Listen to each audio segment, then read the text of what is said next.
A birthday letter by Jawaharlal Nehru.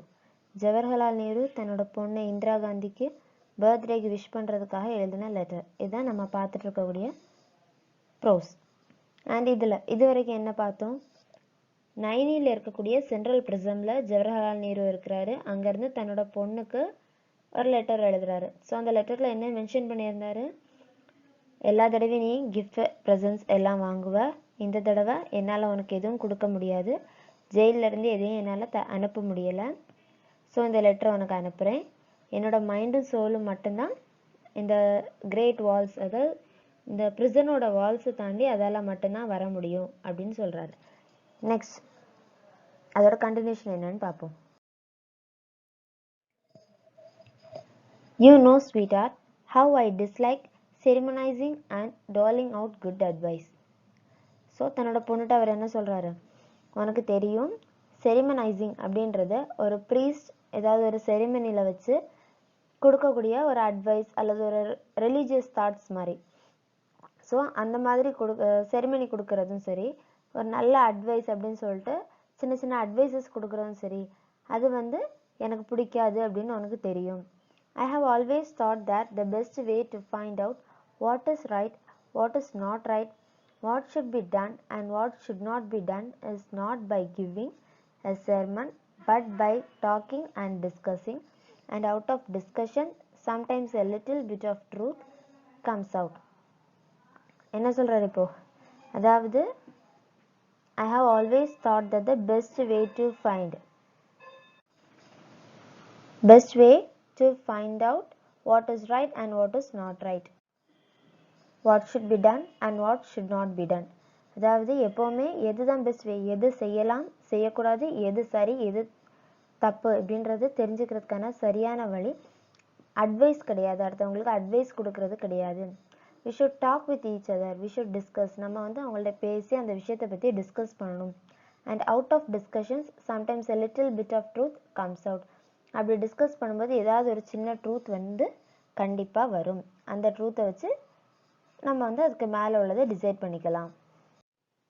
I have liked my talks with you and we have discussed many things.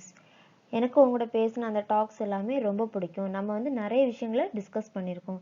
But the world is wide and beyond our world lie other wonderful and mysterious worlds.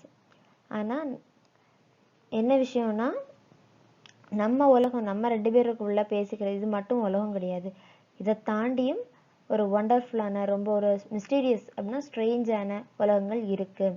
None of us need ever be bored or imagine that we have learned everything worth learning and become very wise.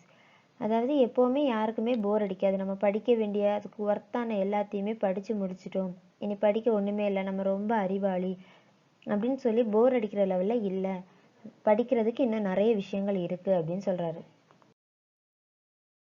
But what ஆம் ஐ to two then? என்னால் வேறு என்ன பண்ண முடியும்? A letter can hardly take the place of a talk. டைரக்டாக பேசுகிறது மாதிரி லெட்டரால் இருக்க முடியாது. At best it is an one-sided affair. One side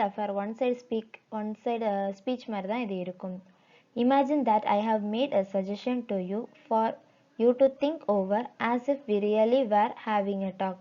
நம்ம நேரில் பேசின மாதிரி, நான் உனக்கு ஒரு சஜஷன் கொடுக்குறேன், நம்ம நேரில் பேசின மாதிரி இமேஜின் பண்ணிக்கோ அப்படின்னு சொல்கிறார். In history, we read of great periods in the life of nation of great men and women. நம்ம நேஷனோட ஹிஸ்ட்ரியில் great men and women பற்றி நிறைய படிச்சிருக்கிறோம். Do you remember how fascinated you were when you first read the story of Joan of Arc? நீ John of ஆர்க்கோட ஸ்டோரியை first time read பண்ணும்போது நீ எவ்வளவு தூரம் அதுக்கு அட்ராக்ட் ஆன? ஃபேசினேட்டட்னா எக்ஸ்ட்ரீம்லி அட்ராக்டட். எவ்வளோ தூரம் அதிகமாக நீ அதுக்கு அட்ராக்ட் ஆனன்னு நீ ரிமெம்பர் பண்ணுறியா? உனக்கு ஞாபகம் இருக்குதா அப்படின்னு கேட்குறாரு. And how your ambition was to be something like her. அவங்கள மாதிரி நான் ஆகணும் அப்படின்னு உன்னோட ஆம்பிஷனை நீ ஃபிக்ஸ் பண்ணியே, அது உனக்கு ஞாபகம் இருக்கிறா அப்படின்னு கேட்குறாரு. Ordinary men and women are not usually heroic. Ordinary men and woman, ஆர்டினரியாக இருக்கக்கூடிய சாதாரண மக்கள், மென் அண்ட் விமன் எப்போவுமே ஹீரோயிக்காக இருக்க மாட்டாங்க அப்படின்னு சொல்கிறாரு.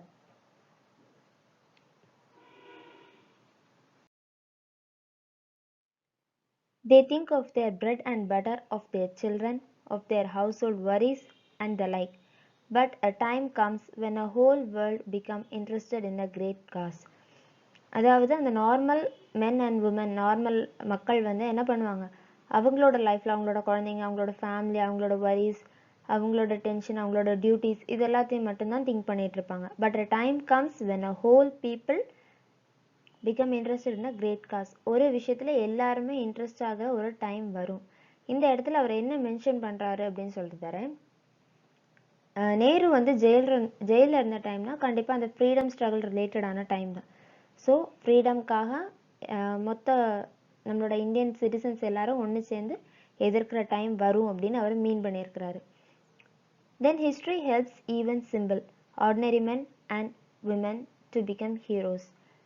அந்த டைமில் நம்மளோட ஹிஸ்ட்ரி என்ன பண்ணும், ஆர்டினரி மென் அண்ட் விமென் வந்து ஹீரோஸ் ஆகிறதுக்கு கண்டிப்பாக ஹெல்ப் பண்ணும். Great leaders have something in them which inspires whole people and make them to do great deeds. Great leaders, அதாவது மகாத்மா காந்தி, ஜவஹர்லால் நேரு, இந்த மாதிரிப்பட்ட கிரேட் லீடர்ஸ், சுபாஷ் சந்திர போஸ், இவங்கள பற்றியும் உள்ள கிரேட் லீடர்ஸ்க்கு வந்து கண்டிப்பாக ஏதாவது ஒரு விஷயம் இருக்கும்.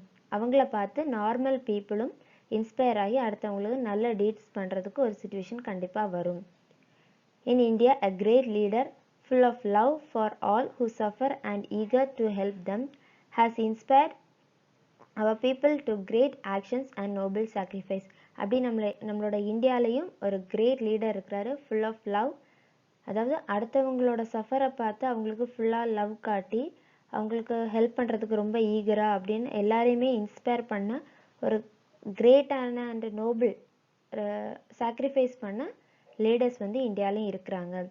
He has helped to make the starving, the poor and the oppressed free and happy.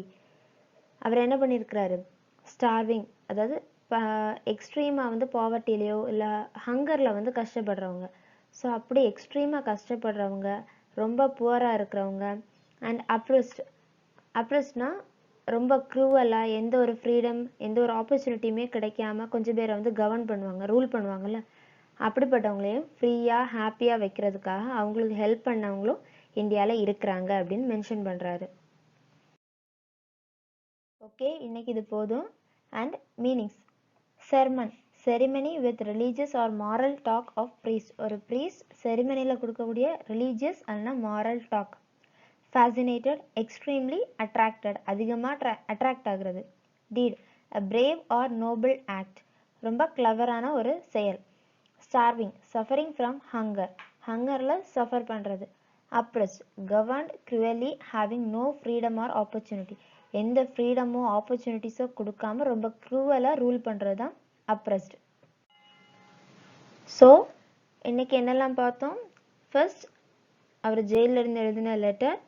அதில் என்ன எழுதியிருக்கிறாரு, வேர்ல்டு வந்து ரொம்ப சின்னது கிடையாது, இன்னும் படிக்க விட்டது நிறைய இருக்குது, போர் அடிக்காது.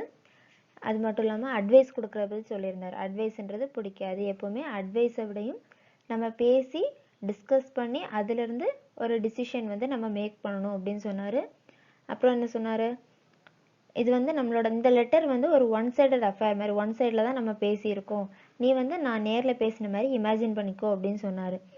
வேறு என்ன சொன்னார், நார்மல் மென் அண்ட் விமென், அதாவது ஜான் ஆஃப் ஆர்க் அப்படின்ற புக்கை ரீட் பண்ணி இந்திரா காந்தி வந்து அட்ராக்ட் ஆனதையும், அதுக்கு பிறகு நார்மல் மென் அண்ட் விமனோட பிஹேவியர், அவங்களோட மைண்ட் செட் எப்படி இருக்கும், அவங்க வந்து ஒரு நாள் ஹிஸ்ட்ரியில் இடம் பிடிப்பாங்க, எல்லாருமே சேர்ந்து ஒரு விஷயத்துக்காக போராடுவாங்க அப்படின்னு அவர் சொன்னார்.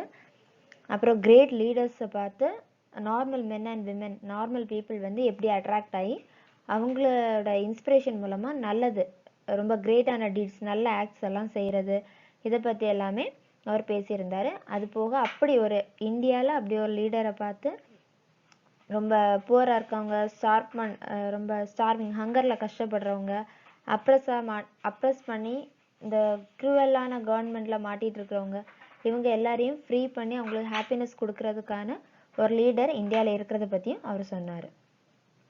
ரைட், பேலன்ஸ் வந்து நெக்ஸ்ட் கிளாஸில் பார்ப்போம். நெக்ஸ்ட் ஒரு சின்ன ஒர்க், இது வரைக்கும் எடுத்ததை நல்லா ரீட் பண்ணி இந்த 4 கொஸ்டின்ஸ்க்கும் ஆன்சர் ரெடி பண்ணுங்கள். From which prison did Nehru write this letter? இந்த லெட்டரா நேரு எந்த பிரிசன்லேருந்து எழுதினாரு? Did Nehru send any presents to Indira? இந்திராவோட பர்த்டேக்கு நேரு ஏதாவது ப்ரெசன்ட் அனுப்பினாரா? Which historical character inspired young Indira? எந்த ஹிஸ்டாரிக்கல் கேரக்டர் இந்திரா காந்தியை இன்ஸ்பயர் பண்ணது? What helps the ordinary men and women to become heroes? எதோட ஹெல்ப்னால ordinary men and women heroes ஆவாங்க? இந்த 4 கொஸ்டினுக்கும் ஆன்சர் கண்டுபிடிங்க. தேங்க்யூ.